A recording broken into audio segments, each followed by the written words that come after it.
एक कथावाचक, आध्यात्मिक प्रेम की बातें, शादी का वादा, बीएड में एडमिशन का झांसा और अब दुष्कर्म का आरोप। सीधी के चर्चित कथावाचक शिव मूरत उपाध्याय उर्फ सुदामा पर बिहार की एक युवती ने ऐसे आरोप लगाए हैं जिन्होंने पूरे इलाके में हलचल मचा दी है। आखिर मामला क्या है, आइए जानते हैं। नमस्कार, मैं हूं अक्षत मिश्रा और आप देख रहे हैं चौथा खंबा।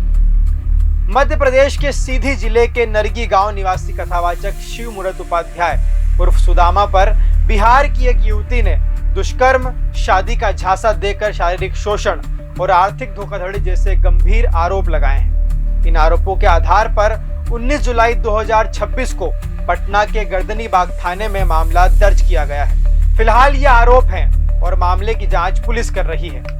पीड़िता के अनुसार उसकी मुलाकात कथावाचक से उसके मामा के यहाँ आयोजित शतचंडी यज्ञ के दौरान हुई थी।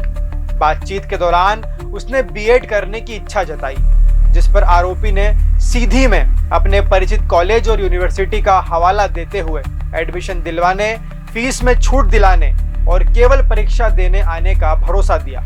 युवती का आरोप है कि इसी भरोसे के नाम पर उससे करीब 1 लाख रुपए भी लिए गए। इतना ही नहीं, विश्वास मजबूत करने के लिए आरोपी ने उसकी मुलाकात वाराणसी में अपनी बहन के परिवार से भी कराई। पीड़िता के मुताबिक 5 जून 2024 को वह बीएड की परीक्षा देने सीधी पहुंची। परीक्षा खत्म होने के बाद 29 जुलाई को आरोपी उसे अपने गांव नरगी ले गया। आरोप है कि वहां खाने और लड्डू में नशीला पदार्थ मिलाया गया। तबीयत बिगड़ने पर एक और गोली दी गई, जिसके बाद वह विरोध करने की स्थिति में नहीं रही। युवती का कहना है कि इसके बाद आरोपी ने शादी का वादा किया और लंबे समय तक अलग अलग जगहों पर उसका शारीरिक शोषण करता रहा। लेकिन 23 अगस्त 2025 को आरोपी ने अचानक उससे संबंध खत्म कर दिए। जब वह न्याय की उम्मीद लेकर आरोपी के परिवार के पास पहुंची तो शादी से साफ इनकार कर दिया गया। पीड़िता का आरोप है कि उसे यह कहकर डराया गया कि आरोपी की पहचान बड़े नेताओं, विधायकों और मंत्रियों से है, इसलिए पुलिस भी उसका कुछ नहीं बिगाड़ पाएगी। उसके बाद उसे कथित तौर पर गालियां दी गई और जान से मारने की धमकियां भी मिली। शिकायत में युवती ने यह भी दावा किया है कि आरोपी अपने संबंधों को आध्यात्मिक प्रेम बताकर उसे भ्रमित करता रहा।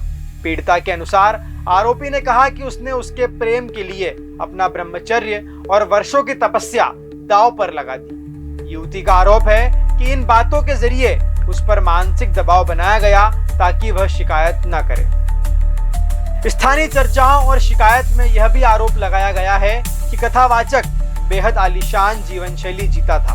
कहा गया है कि वह लग्जरी गाड़ियों और 25 से अधिक वाहनों के काफिलों के साथ चलता था और खुद को बड़े नेताओं तथा मंत्रियों का करीबी बताकर प्रभाव जमाता था।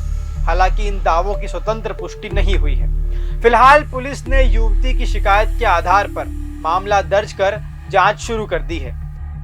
अब जांच के बाद ही यह स्पष्ट होगा कि आरोपों में कितनी सच्चाई है और पुलिस किन निष्कर्षों पर पहुंची है।